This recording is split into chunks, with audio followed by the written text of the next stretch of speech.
Taking a closer look at the social media hearing on Capitol Hill today. Stories of the sexual exploitation of children, mental health abuse, and youth suicide, and their causal link to social media filled hours of testimony on the Hill.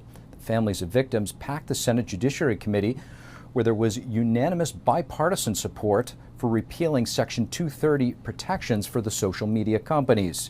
We spoke with ULDOUZ WALLACE, founder of Foundation RA and a victim of image abuse, about today's hearing. ULDOUZ WALLACE, thank you so much for joining. Thank you for having me.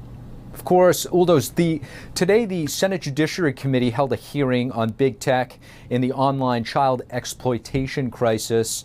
You had the CEO of Meta, Mark Zuckerberg, turning around in kind of a rare moment in Congress, addressing the parents and apologizing for the impact that his platform has had in this.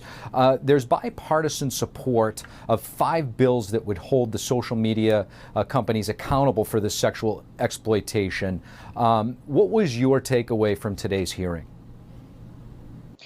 I think the takeaway was that the online platforms don't really want to be held accountable, but also you could tell that all of the senators all coming together to basically unite and make them be held accountable. So I think that's a beautiful thing, that everybody can agree on protecting children, which should be the primary thing that everybody should focus on.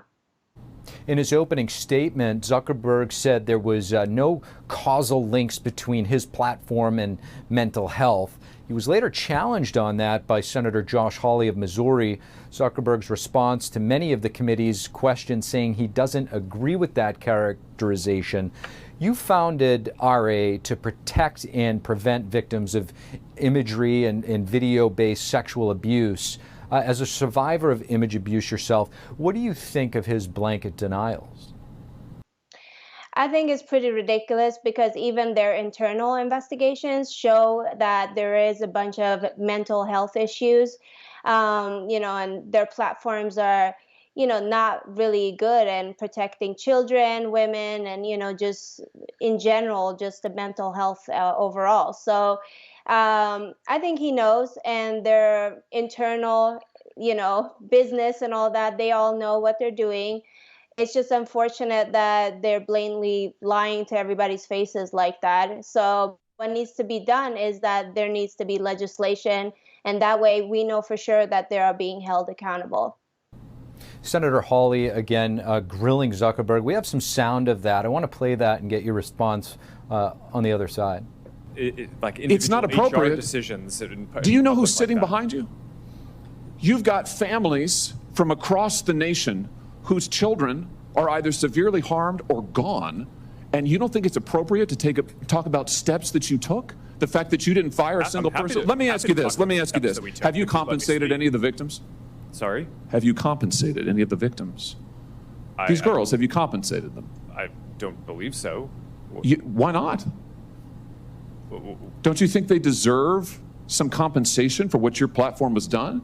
Help with counseling services, help with dealing with the issues that your services caused? A pretty raw moment right there. Yeah, I agree. I mean, the Section 230 needs to be completely removed, and people need to be able to hold these, platforms accountable and be able to sue them.